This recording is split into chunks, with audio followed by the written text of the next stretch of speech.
Thank you for joining us today. My name is Hadi and I work at Impact Pool. Today we have Dalia here to talk about this often received message about wanting to work for the UN. We thought it would be a very interesting topic to discuss because myself, I could relate to it as a young girl growing up in West Africa. I'm from the Gambia, and I have inequality all around me, and I had this dream that I would be one of the people to work towards alleviating poverty in Africa. And the only way I believed I could do this is by joining the UN. So I always wanted to work for the UN, but never had an idea of how to. So since it seems like it will be a very interesting topic to discuss today. Over to you, Dalia. All right, thanks for that, Hadi. I'm so excited that we're doing this interview because I know we've been talking about it for a while, and we both of us have had so many people asking us about this. I know on your side via Impact Pool, where you're posting about UN jobs, and on my side, just for anyone who doesn't know me, what I do is I help people to find work that they enjoy doing, that gives them purpose, and that also pays them well. And so a lot of people who come to me ask me for help getting into places like the UN where they feel like they can do that, they can really make a difference. And also they often ask me because I have been working for the UN as a consultant for quite a few years. So they're always asking me, how do you get these contracts? How do I get in? That kind of thing. And both of us have gotten so many questions that we thought we would answer some of them here. So for anyone who's watching right now, do feel free to put your questions in the chat, right? So that we can try to answer them live. And yeah, I'm really looking forward to speaking with everyone. See, we already have a comment saying from Yvonne saying that getting through the UN is almost impossible. My dream is to work for the UN, just like we have here. So, Dalia, can you start by telling us why just having this goal or this idea that you want to work for the UN is not enough? What would you say to your clients, or to what did young Dalia do before in order to work for the UN?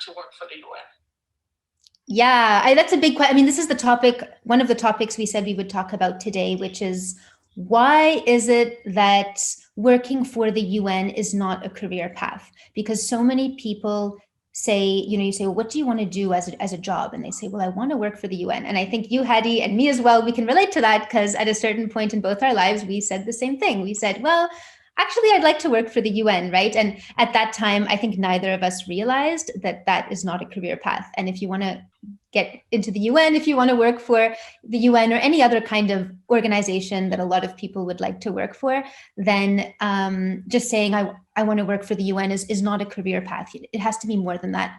And I think just to answer that comment about, it seems like it's so impossible to get in, it is really, really difficult. I think that's very important to acknowledge. Like, we're not here to say, don't worry, you can make it. It's so easy. It's not easy, but anything really worthwhile doing in life is not going to be easy. I mean, it's very competitive for a reason. And that's why it's so important that if you're serious about something like that, then you need to make sure you have a really solid strategy so that you have a good chance of making it happen, as opposed to this, should I even try? Isn't it impossible? Nothing is impossible if you really have a solid plan and a strategy. But I think the big mistake people do is they have no strategy. They just say, well, that's what I want to do. I'd like to work there. So, let's just see what happens and hopefully it'll work out. And they don't have a plan. And I think that comes back to your question, which is, why is it that it's not enough to just say, I want to work for the UN? And the reason is that that's not a very specialized way of defining what it is that you want to do, right? There's so many different roles within the UN. And so if you go up to anyone and you say, I want to work for the UN, it doesn't say anything about what you have to offer the UN. You're just saying that you're one of many who wants to work there, as opposed to showing what your value is and what concretely are you going to do, if that makes sense. Yeah, exactly. I mean, one of our watchers and followers, Igor, actually said, it is not impossible. You just need the right approach. And I mean, yes, it's the whole process, and this is something that most of us did not know growing up. I certainly did not know about it. I mean, I was so conflicted when I had to choose my degree. Like, what am I supposed to learn? What is this special education that I need to be in the UN? You know, I read books. I looked everywhere for it, but there is no answers because there is not one specific path. I mean, I discussed this with our team also, and one of the founders at Impact Pool said, all roads lead to the UN. But this is something I never knew. So I decided to do my bachelor's in international relations, which is so generalist and so broad. So it really is the whole process rather than one specific answer, really. Yeah, and I think that's a really common path that people go, okay, UN, I want to go there. So what do I need to do? And then they often end up studying something like international relations. They start studying a whole bunch of languages, thinking that they need to speak just as many languages as possible, and hopefully that will help them to sort of fit in. They go, okay, maybe I'll volunteer abroad. Maybe that will help. And they're often I don't know about you, Hattie, but I know that when people come to me, they're not really asking me what should my strategy be to get into the UN. It's usually more like, what is the magic pill that I need to get in? And they're kind of disappointed when I don't tell them, oh, just put this keyword on your CV and that will be the magic bullet, right? And the big thing, and I know that this is not the most attractive answer to give, because I think that the most enjoyable answer for people would be, okay, do this degree, put these 5 keywords on your resume, and trick the online portal. I have these special methods, and you do this, and then you'll get past this HR, and then you'll get into the finalists. But that's not how it works, right? The way you're going to get into any competitive space, such as the UN or other highly sought after organizations, is going to be through a path that is defined by you, that you create yourself. Because if you talk to 100 people working for the UN, they've all gone through different journeys to get there. So there's no one size fits all, and that's why it's simple, but it's also complex, right? It's complex in the sense everyone has their own path towards getting in. It's simple in the sense when I teach my clients in my program, we cover 3 pillars. So everyone is going to need those 3 pillars. In that sense, it's simple. And up to you, Hattie, if you want to talk about those 3 pillars, I can talk more about them. But the simple thing is that there are these 3 things you really need to be able to get there. But the way that those 3 things are structured really depends on you and your path, and the way that you see your future, and the way that you see your career. Yeah, I mean, definitely. Igor has commented again, saying that he's 15 years working for the FAO, IFAD, and World Bank, and now in WFP, it is more strategy than knowledge. Just as we just said now, that is what it is. You really have to strategize and think about, just have an open mind about everything, just not just not that you want need to put the odds on your side, because a lot of people are they're just looking at everything that is stacked against them, and they're not looking at, okay, I have it might be very difficult. I might have certain disadvantages, but how can I turn those disadvantages into advantages? How can I tell my story so that it really showcases my value and my specialization, and makes me be able to compete with everyone else who's also trying to get in? Yeah. Yes, before we move on to how you actually leveraged your education, or what strategies you used in order to be able to consult for the UN, both in field positions and in regional and headquarters, the audience is asking what these 3 pillars you mentioned are. So you can just briefly share that and then move on with how.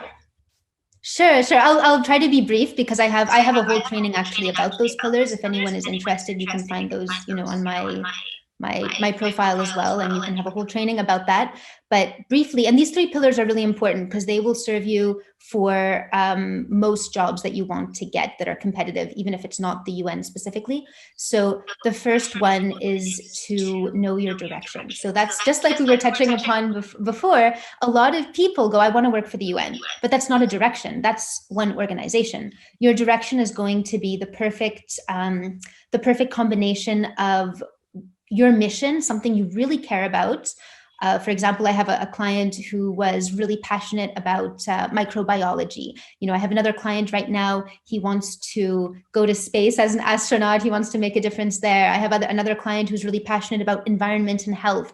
But whatever your area is, and then whatever skill set you have, you need to leverage that combination of what you studied, what your experience is in, what you care about, to find your perfect direction. So that's the first thing, not to say, oh, I'll do anything for the UN. I just want to get in. Yeah, So, that's I'm very open to anything. You don't want to be open to anything. You want to really, really know what is that direction. So that is just as an example, in my case, and my direction is pretty open, actually, especially when I started off, but I do communications. So even with communications, that's already very, very broad. In a lot of cases, you'd want to go even more specific than that. But at least that's one direction, right? So you want to find, are you a data analyst? Are you a communications expert? Are you a writer? Are you more doing social media? Are you, we can go on and on and on about all the different types of roles, but you need to know what is that specific direction. That's the first thing. Pillar number 2 is to know your value and know how to showcase that value. So understand how to explain your story. Again, we already talked about that a little bit, how to talk about yourself, tell your story in a convincing way that will set you apart from the competition. So you're not just one of many who's competing for these jobs. And then the third thing is the hidden job market. So this is super, super important because so many people, especially when it comes to UN jobs, I ask them what their main strategy is, and they say, well, I'm checking out the job portals and I've applied to 200, sometimes 400 positions in the last few years, and they're just applying to hundreds of positions and never even getting an interview. And they go, well, I guess I just keep applying and hope for the best. But they're never say never, but they're probably never going to get in. And honestly, now that I've been working for the UN, and I remember back in the day when I was just sending those applications, I feel a little bit silly because now I know that I really stood not a chance at all of getting any of those jobs. Of course, I was being optimistic and I was like, well, you never know, let's just try. But now I realize there was no chance whatsoever I ever would have gotten one of those positions. And it was really a waste of time. I should have been using that time to do something that was more effective, more strategic. So it's number 3, third pillar, to be clear, is the hidden job market. Not to rely on those job portals unless you have amazing experience already, unless you already have UN on your CV, then you might have a chance at those positions. But if you don't have that kind of experience, you don't have UN on your CV, chances, even if you have UN on your CV, it's still very competitive. So you still want to be working the hidden job market. Make sure you are not just relying on what you see posted online and you're focusing on that networking. No, absolutely. I really like the fact that you mentioned pillar number 1. And what is really important to say is that the UN is not the only agency or family of organizations that you can work for to contribute to a positive impact. I mean, if we have so many different partners, INGOs and other, I could name a few, but I don't want to single out any of our partners. But there's so many different NGOs that you can work for and make a positive impact in the world before actually going to the UN. So you could start by there and then work your way up to the UN. Yeah, absolutely. I think that's why it's important to think about your career path versus that one goal, because a lot of people just get discouraged if they can't get something and then they give up, right? But you never want to be waiting. You never want to be sending an application and waiting around hoping it goes through, because you're just wasting time. Never wait. You plant the seeds and then you move forward and you keep getting that experience, which is only going to increase your chances. At the same time, some people think, okay, UN is so difficult to get into, I'm just gonna count on, maybe that'll be like my 10-20 year plan, and meanwhile I'm going to work for all these other places, and one day I'll have enough experience and then I'll get in. Never make your plan so long term you basically talk yourself out of it. You can, these kinds of things, when they can happen really, really quickly. So you also don't want to make it this like big dream for way in the future. It could happen now. Like I have clients within a couple of weeks, sometimes they get that position. Obviously it doesn't happen that fast for everyone, but it doesn't need to be something that is this like grand plan for the your retirement plan, or like when when I have another decade of experience, because it's not always about the number of years of experience, right? Like I started off when I had, I think, I don't know, 1 year experience or something like that, very little, right? And even then I was already working for I was working for the European Commission before that. So a lot of people say, okay, you also need tons of experience to get in there, similar to the UN. So it's not about number of years of experience. It's more about the seeds, the strategic seeds that you are planting. And that is something you should start doing now so that you can get to that next goal faster. Yeah. We have a question here. It says, what if we have broad interest, skills, and experience? Yeah, that's one of my favorite things to work with my clients on, because that's a really common situation. So many of us, I mean, it's great when you're born and you just have one thing you enjoy doing and then you know that's what you're going to do. But most of us are multi-talented, multifaceted people. We do have lots of interests and different things that we're good at, or different things we'd like to learn more about, different things that we care about. So it's so important that's another reason why it's so important to find that direction and really understand and really communicate it in a focused way. Because if you say, again, you're open to everything, you're actually open to nothing, or you're not going to attract anything. So what I do with my clients is we go through a process called Ideas to Clarity, and that helps you get all of those ideas that you have out, all of those interests out, but then to narrow it down and find your focus. So I don't think we have time to go into that in detail right now, because there's a lot in there, but if you are someone who's watching this right now who struggles with liking too many things, having too many interests, too many passions, not being sure which one to focus in on, then feel free to get in touch with me, or I have this class I was telling you about that talks a little bit more about that on my profile. But that is a really important issue to sort out. And I think it's just important to mention that people don't see that as a serious issue. They see, oh, I have so many ideas, so many passions. Great. And it is great. It's absolutely amazing. But one of the worst things for me is to see people who are so passionate, have so many ideas and all this potential, and then they don't really go anywhere. And they have all this inspiration and motivation, but you see them just kind of flounder and not get as far as they should, just because they haven't found that focus, they haven't found that direction. So I think that it's important to take all that inspiration that you have and really start thinking about, okay, how can I narrow this down? Yeah, but I actually don't think that you have to really focus on one or narrow it down. I think that you should actually go for it and experiment and figure out what you actually like. Try this interest first, and then the next interest, and just keep experimenting on the different things that you enjoy, and then you will figure out yourself, this is what I like the most, and then that's the career path or the profile you should pursue. Yeah, you definitely want to be taking action and not just sitting and thinking about, maybe I want to do this, maybe I want to do that. You want to always be moving forward and getting that experience.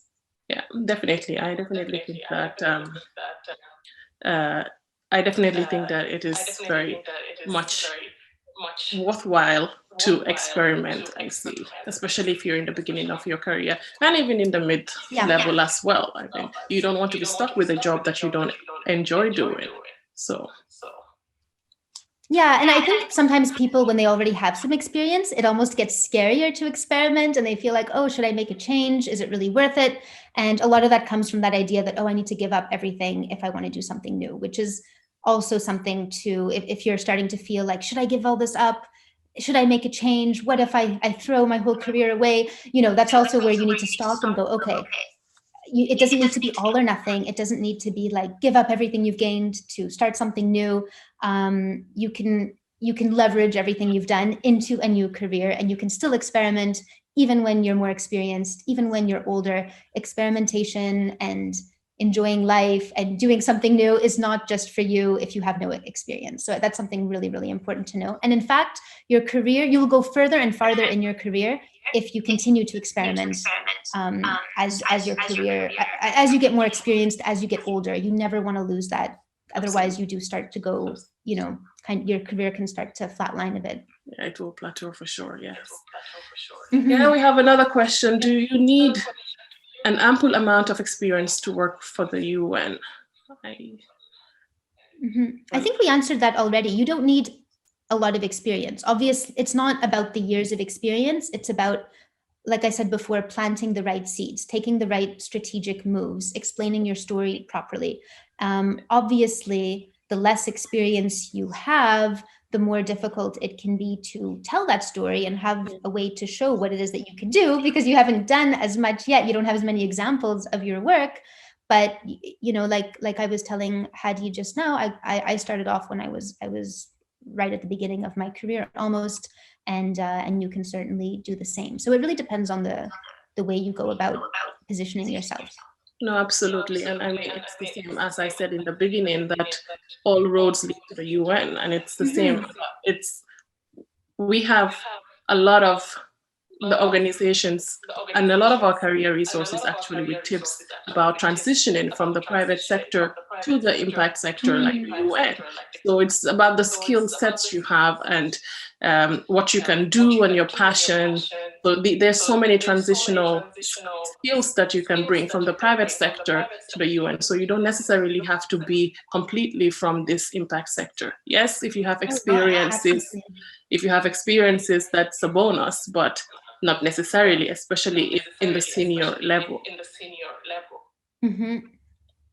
Let's see what other questions we have. Why why didn't you stand a chance before by simply applying? Many people tell you exactly to do that, so it is confusing to just keep applying. That's what you said, Dahlia, that you now notice that from your experience is now Mm-hmm. working for the That UN. applying is not very effective. Yeah, I think, why do people tell us to apply when it's not effective? That's a very good question. I think there's a couple of reasons for that. I think that traditionally, and when we were in school, that's sort of what we were taught. People said, okay, you go to university and then you graduate and then you will be on the job market. You're going to make your cover letter. You're going to do this nice CV and you're going to go to the job boards and apply and keep applying until you find a job, right? And then once you find that job, I think traditionally the idea was you get this job, hopefully you get an entry level position or an internship, and then you sort of graduate within that job until you get bigger and bigger and a and higher position. That was kind of like the old job market. I'm not saying that doesn't still happen sometimes, but it's increasingly rare. Now, some of you might have noticed there aren't that many entry level jobs. It's almost like, I know when I graduated, it was like this. It just felt like, okay, either I do an unpaid internship or I need 3 years of experience. But the people applying to those jobs for 3 years of experience actually have 10 years of experience for a 3 year, so it almost felt impossible to get any of these positions. And so again, it's really, really important to just position yourself and find a way to insert yourself, I would say, in a more unofficial way, because you can't compete with those people with 10 years experience, the perfect experience, and you're coming either from a different sector or you've just graduated, or they already know someone and so they're hiring the person they know. So why do people say to apply online? I think it's the easiest thing to say. It's like, okay, well, there are job postings, so check out the job postings and apply. It's just a really easy answer to give, versus go into the hidden job market and do your networking, tell your story properly and showcase your value. That's it's not as clear because it's more individualized. It's going to be a little bit different for everyone. So maybe that's why people don't tell you to go into the hidden job market. I don't know. And with this hidden job market, you mean networking? Basically networking. Get not networking, but I mean, a lot of people do networking, maybe not the best way. Like they go out there on LinkedIn and mass message everyone and say, here's my CV. Do you know anything? Right. But really hidden job market, if you do it the right way, it's about building your reputation within the right tribe of people so that they know you, they respect your work, they respect who you are. And when a position is available, they can let you know. They can ask you if you're interested, even if that's not necessarily posted online. Or in many cases, you can have positions created for you because they know they want to work with you. They know that you have what's needed for a specific project, and you can even work on the terms of reference together. But Dahlia, I am guilty. I think that is you that is for someone really lucky, because I mean, I know a lot of people that are working in the Yeah. UN, but that never led me to the UN. It didn't help me into the UN. Maybe I'm doing it the wrong way. Maybe you need to plant some more seeds, Hadi. But Yes.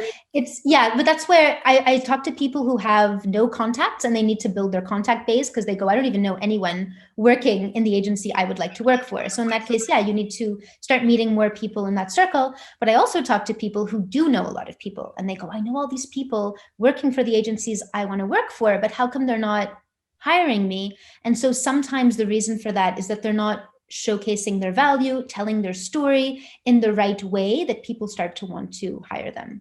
Yeah, but I think that this would Mhm. work in smaller organizations, and not the bigger organizations, because Mhm. I mean, the UN, for example, it's such a huge powerhouse, and they have Yeah. whole protocols and the way of doing everything.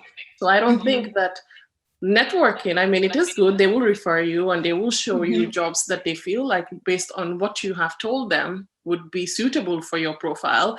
But I think that most times you'll still have to apply just as everyone else is. Yeah, often you do, but you can definitely boost your chances so that they know who you are, and when they received your application, they can say, "Oh, we know this person." Mm. Like even a lot of the jobs I've been hired for, I did apply in the official way, but they only actually saw my application because someone put the CV on the person's desk because they knew me through the hidden job market kind of thing.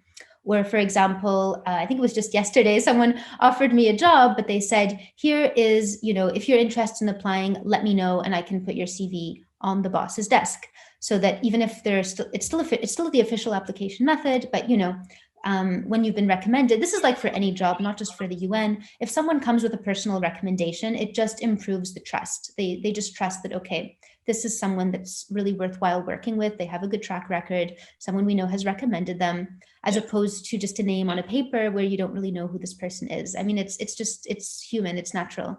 that's true. That is right. Absolutely. Mhm. So moving on, we have about how can a job seeker make the move into the UN system when all your work experience has been in the private sector? But I guess I have Mm. touched base on that regarding the transferable skills. So Yeah, yeah, transferring these absolutely. skills from the private sector into the Hmm. impact sector. And actually, there is an article on the Impact Pool Career Resources about that, with very practical tips. And Hmm. also, I mean, it depends. Like I said, it depends. If you're more in the entry level um, side of your search, it might be a little bit more difficult with that, compared to someone who's already established themselves in his senior position coming into the Hmm. UN. So that Yeah. question, I think, is a bit Well, I tricky. guess if they're saying they're already in private sector and then they want to transfer over, then I would assume they already have some experience in the private sector. So they might have some good examples actually of what they can do. And probably, yeah, so probably you have a good resource there for those people if they're interested. And um, I think it would be worthwhile researching. I don't know if this is something you mentioned in your article, but it's probably worth researching what you can do with those skills in the UN agency you want to work for. So there might be certain agencies that work more with your role, right? Maybe your role is called something a little bit different within the UN, so you can just check what would your job title most likely be if you worked for the UN. Then you can have a look at those job descriptions, and you can, just like Hadi was saying, look at those transferable skills and see, oh, I've done this, I've done that. And you always want to turn your disadvantage into an advantage. So if you're going, oh, but I'm private sector, not public sector, will they see my value? They'll probably just see me as private sector. That's true. That is a disadvantage, but you want to turn that into your advantage, saying, hey, I'm from the private sector, so I can bring perspectives that you might not have seen in the UN. I've worked on some really exciting projects that the UN maybe hasn't seen before. So you can kind of help show them some of the things that you've learned within the private sector that might be really exciting for them.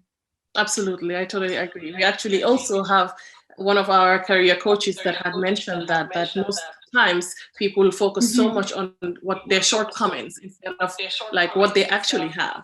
And I will actually link this article in the stories later on so that you can find Mhm. more Yeah, that's a good information on idea. that.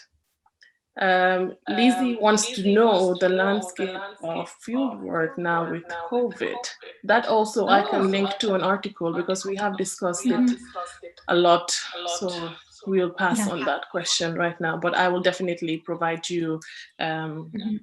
some information. I write it down, field work COVID. Igor is um, interested in this hidden market you've mentioned, but I guess I asked you I that, I think guess. we talked about it quite a bit. If you have a specific follow-up question, Igor, or anyone else, you can feel free to ask us. It sounds mysterious, hidden job market, but it just means networking, right? A lot of people are afraid of networking or just don't know how to do it properly. I think that's the issue. And I think that's also why people rely so much on applications when they should be like 80% of your time should be spent on networking and maybe 10-20% on applications. Mm. Another question we have from GJTZ is it easier moving within organizations, upwards or coming from another organization? What would you say, you that is already in the UN? Is it easier if you come from another UN organization? Is that the question? Yeah, to move up coming from Oh, like another organization, or is it like the career ladder within one organization?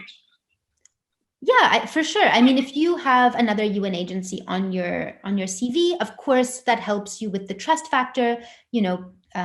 People will think, okay, this person already understands the UN system. They've already been employed by them before, so that means that they must have some useful skills for the UN, that kind of thing. They understand the landscape. So yeah, that helps for sure.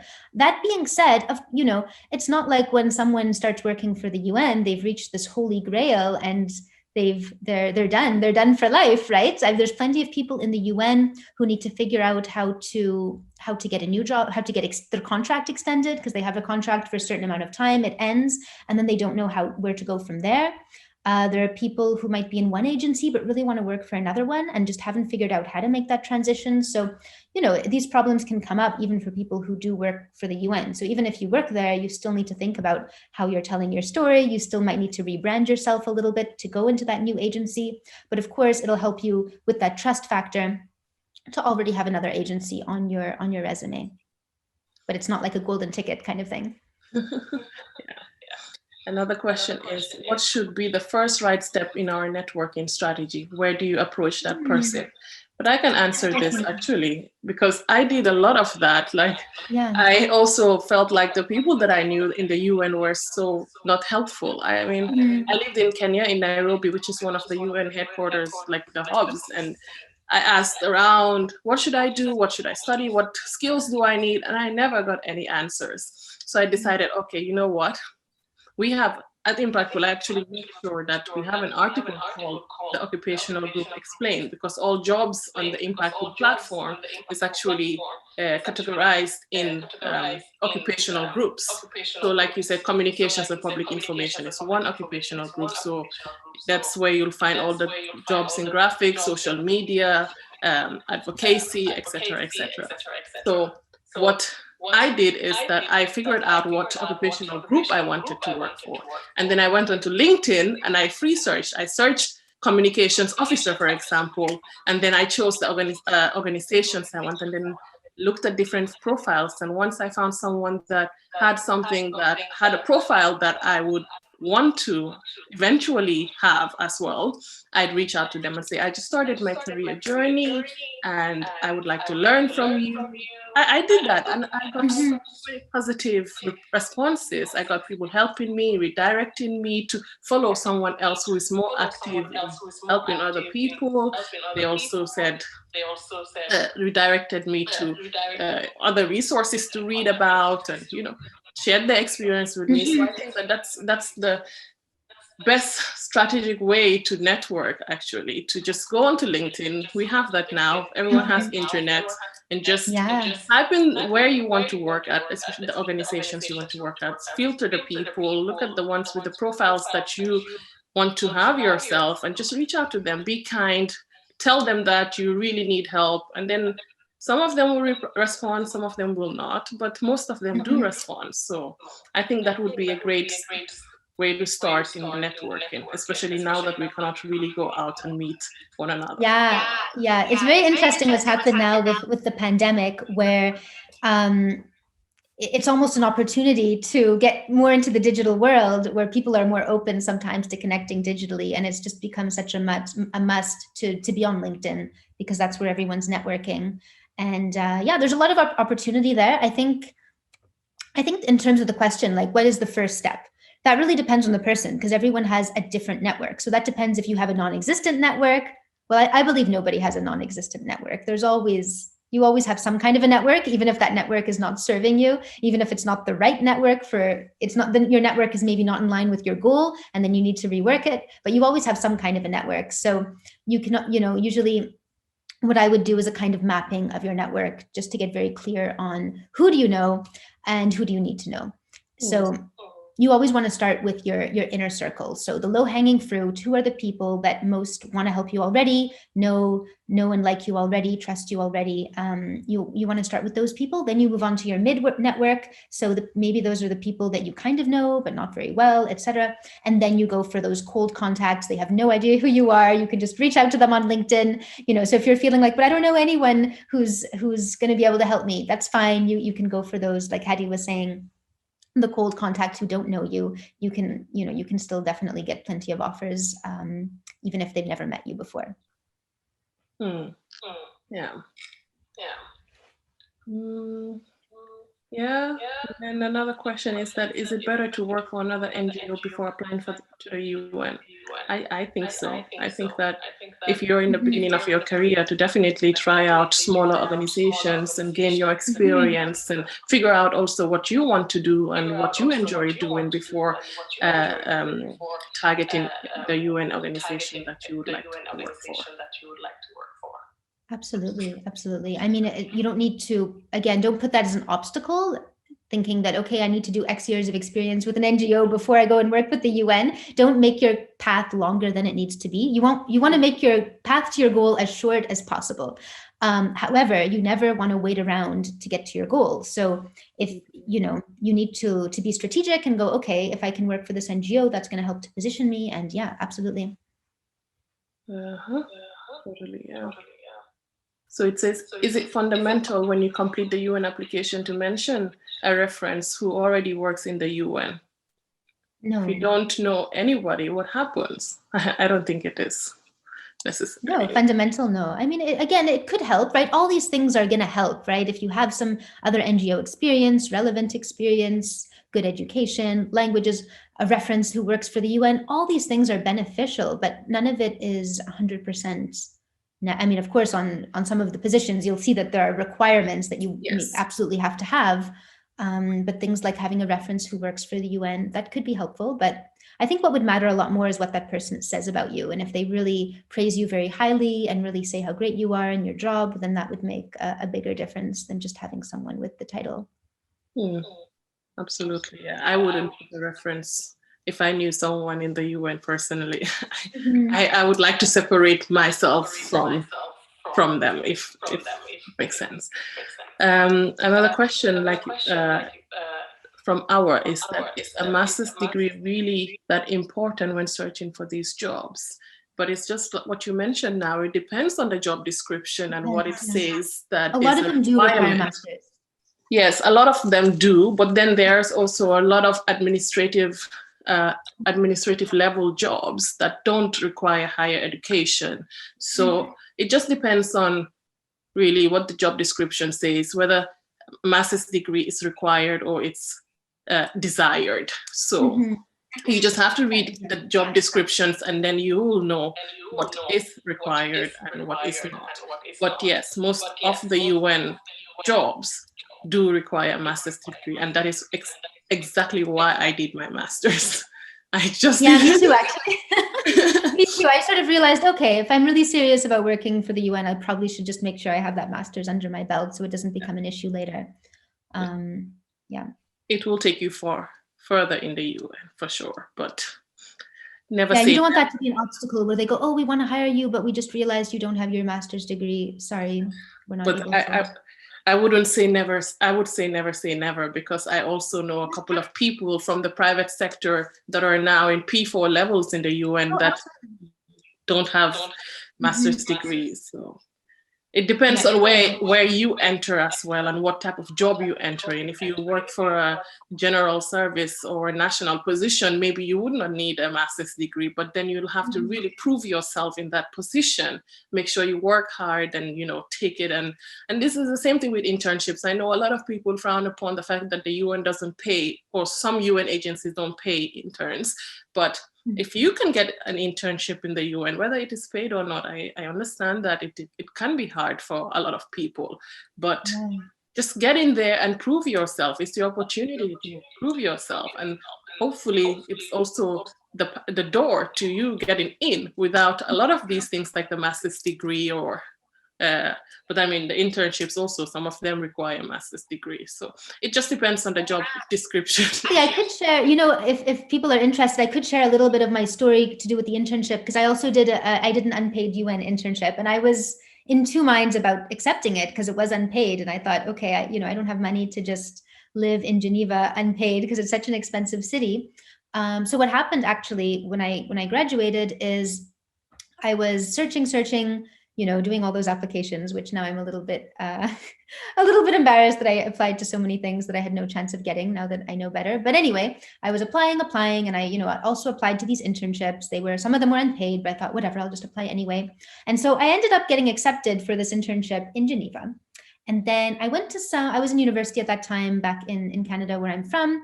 And I went to some sort of university party, and I was talking to someone I met there. And I told her how I got this internship over the summer, like, oh, what are your summer plans? I went, well, I don't know. I got this internship with the UN in Geneva, but it's unpaid. I don't know if it's worth it. I really just want to start working and start earning some money and paying back my education and everything. And then she told me, oh no, that's such a great opportunity. You should really go for it. It's really worth it. So she kind of convinced me. And then I was lucky. I was able to get some freelance writing work with the government of Qatar in the couple of months leading up to that. So I was able to save money before I went to Geneva, and I was able to make it work. And I did this internship over the summer. But the interesting thing is, again, there's no golden ticket. It's not like I got this internship and then I went in there, and what they tell you, you do the internship and you impress them with your amazing hard work, and then they're going to extend you and hire you and all. And that can happen, yes, but that is not what happened for me. Actually, they wanted to extend me, but they wanted to extend me to keep being an unpaid intern. And I said, I'm not going to keep working like this forever unpaid. So I actually left. I did my master's, but I made contacts while I was in that job, not even with that agency, with other agencies completely. But I ended up being able to do that hidden job market stuff I was talking about, the networking, and then I was able to come back to Geneva in a paid position down the line. So it's really important. I think the most important thing I hope that people will take away from this is to just sort of get out of the mentality of, I'm just going to, get the one thing, the foot in the door, whether that's the internship or the contract, or I'm just going to get that interview. I'm going to get the right keyword on my CV and make it in, or I'm going to get that one contact who's going to save me and give me a job. And it's not like that. You need to it's more about the strategy and planting the right seeds, which are going to grow into these opportunities. Absolutely. You have to focus on the vision. I mean, it is the same for me too. I started working for Impact Pool as an intern, as an unpaid intern as well. But I enjoyed it very much because I used the time to learn. There's a lot of things I don't know. So I decided to use this opportunity to learn, to show that I can do it, prove myself. And that's how I ended up getting hired 6 months later. But Yeah. it's the same thing everywhere. I did internships for a lot of other organizations, but it also showed me that I did not want to work for these organizations. Like, I've worked for SOS, and I didn't want to continue that specific role, especially. Yeah. So I knew this is That's not the job important for to know me. as well. Exactly. So it's such a great opportunity to learn what you want, what you don't want, and use that opportunity to learn as well. So we all have been there. We all have taken, wouldn't say the first opportunity, because that is not great advice to just take anything, but take what you think that would help you somehow to reach the goal, your ultimate goal, or the vision that you have. for yourself. Absolutely. And at different points in your careers, you're open to taking different things. Like in the beginning of my career, I took all kinds of jobs I would never take now. They were so boring. But at the time, they were amazing because it just gave me, it planted seeds for me that were really important at that time. It gave me experience that was really valuable at that time. Now that experience wouldn't be valuable in the same way, obviously, because I have a different amount of experience. But yeah, at different points in your career, different things are worthwhile doing. So James asked if there are any available opportunities now for Impact Pool. And someone also asked about what Impact Pool is. So Impact Pool is a social enterprise. So we have different services that we provide. So we have the job platform where you find all these jobs for the different UN organizations and other international NGOs as well. We have the career resources where you learn how to leverage the skills that you have or what skills you need and to keep updated about this sector so that you can eventually land the job that you would want in the UN or any other international organization. We also have coaching. So we have some incredible coaches that can help you. But we as a company are not, well, we are not recruiting for Impact Pool. We have the platform and other organizations use it to find their potential future staff. So I think that's very confusing sometimes for some people because they think that Impact Pool is the one recruited. Yes, we do some recruitment on behalf of some organizations. So we do executive searches and help organizations find the right people. But you still have to apply directly sometimes to these organizations. And at the moment, we are not recruiting, not that I know of, in our team. So unfortunately, there are no internships. But maybe if you network enough with Hadi and you're really, really nice to her, maybe yeah, no, that's true. No, but I mean, as long as you're a member of Impact Pool and subscribe to the newsletter, you'll always have these updates. So you'll know when we are looking for someone and you'll know all these job opportunities. You know, we have the job alerts. So if you have a complete profile with us, you get to have you get to receive these emails weekly with job opportunities that are tailored based on what information you have filled in your profile.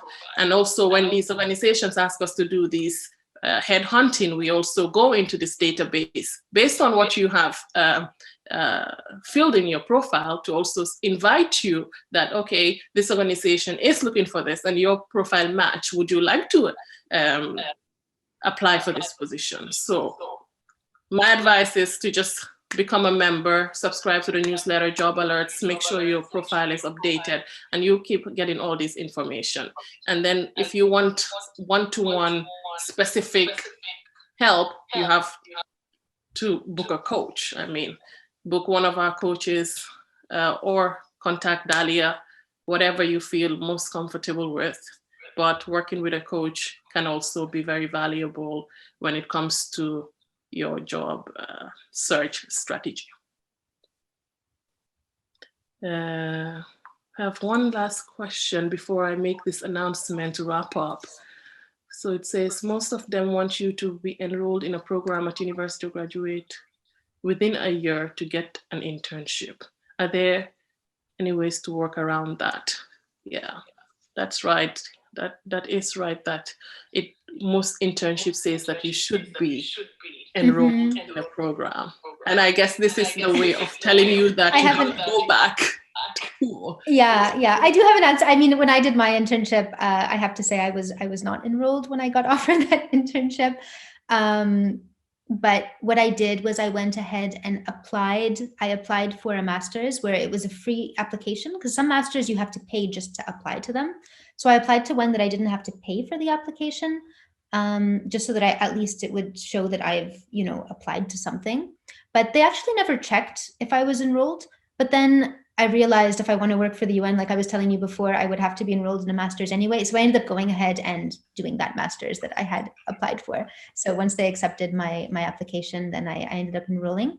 But I think, you know, for something like an internship, especially if it's unpaid, I wouldn't obsess too much about the requirements. And you could even try to create your own internship for yourself, even if it's not officially posted online. Again, if you can network with the right people and just tell them you're really, really interested in working with that agency and you'd really like to do an internship with them, you might be able to discuss, some agencies, they would like to maybe have an intern or they've been thinking about it, but they just haven't officially created an internship slot. So you could create a kind of informal, usually they'd be called shadowing experiences as opposed to internships. Like I think it's less about doing working officially, but maybe just getting the experience, shadowing, finding out what it's like to work there. I've done that before with news agencies, for example, where I go in and I can see how the news presenter, you know, um, how she does her interviews and stuff like that. I help them out a little bit, but I'm not sort of working for them. So that's another way you could create your own unofficial internship without having to meet, those requirements. But I think the motto of that story is just get creative and don't make it all about trying to meet those. I mean, of course you want to meet the requirements, right? But don't put yourself into too much of a box, and don't think that by fitting yourself into the box, then you're going to get chosen. You're still going to need to be creative. That box, that terms of reference you see, that's just the beginning. You need to be more creative than that. You need to really showcase your value beyond just meeting those requirements. Because as you've seen, Hadi, right, there are people who don't even meet those requirements and they still get the position. And a lot of people complain and go, "Oh, that's unfair." But I don't think it's unfair at all. It's about who do they want to work with. And there's nothing wrong with that. Just make yourself one of the people that they want to work with as well. No, that is great advice. It's true. Igor has asked again, any tips on entering rosters? I think we will not answer this question now because we're running out of time, but we do have a lot of career resources, like a lot of articles and a lot of podcast webinars on this. There's also the WFP Fit pool, and there's a lot of information. And as long as you're subscribed to our newsletter, you get to know all these information and when these when there are calls for rosters and stuff like that. So I have written it down. I will make sure that I share something on the Instagram page regarding rosters, so you can find more information about that, Igor. So before we wrap up, I would like to just mention, as most of you know, next week on Monday is the International Women's Day. And to commemorate that, and based on our successful virtual career fair last year, we have a virtual career fair on the 25th of March dedicated for women. So we have 11 outstanding international organizations. Some are from the UN, like WHO, UNHCR. We have Asian Infrastructure Investment Bank. We have UNOPS. We have IOM, Asian Development Bank, UNDP, IDLO, and so much more. I will link this up as well once this live session is over, so that all women here can read what are the requirements to register so that you get the chance to meet the recruiters from these international organizations. And pitch yourself, maybe they'll call you back, learn what they're looking for, and if you have to learn a new skill set based on what they say, then do it before applying to the opportunities. But these organizations are really looking for women, and what better month to have this than the month that is for celebrating women all over the world. So I'll share that link so that you can all register if you meet the criteria, and not to neglect the male audience. We also have other virtual career fairs that are visible that you can register for as well. So we have one for MENA region. We have a couple of different ones. We have listed all the virtual career fairs that will happen with Impact Pool in the next 6 months. So I will link everything, and then hopefully you can register and meet recruiters and land your dream job. That's exciting, actually. I don't think I've ever taken part in a virtual career fair, so I'm going to sign up and I'll definitely be there. You should. It is incredible. We had such a great success last year, so I'm in no Amazing. doubts that this year will be great as well. That's it. Thank you so much, Dahlia, for taking your time today, and Oh, thank thank you you so so much much. for inviting me. Yeah, If anyone has follow-up questions, feel free to let me know. I'm sure Hadi is also happy to answer other questions. Thanks everyone yes, who joined us, and yes. very good luck to everyone. Believe Thank you in so yourself. good. That's a very good final tip. Yes, believe in yourself. We can all do it. Absolutely. Just have to believe in yourself and educate yourself. Just get that Exactly, information. The exactly. more information you know, the more you can strategize and just land the jobs that you Mhm. need. Great. Absolutely. You all have some really important gifts to share with the world. So make sure Absolutely. you're positioning yourself so that you're in a place where you can share your passion, share your impact, and really make a difference on the issues that you feel called to make a difference on. Thank you. Thank you all. All right. Hey, bye bye. Bye.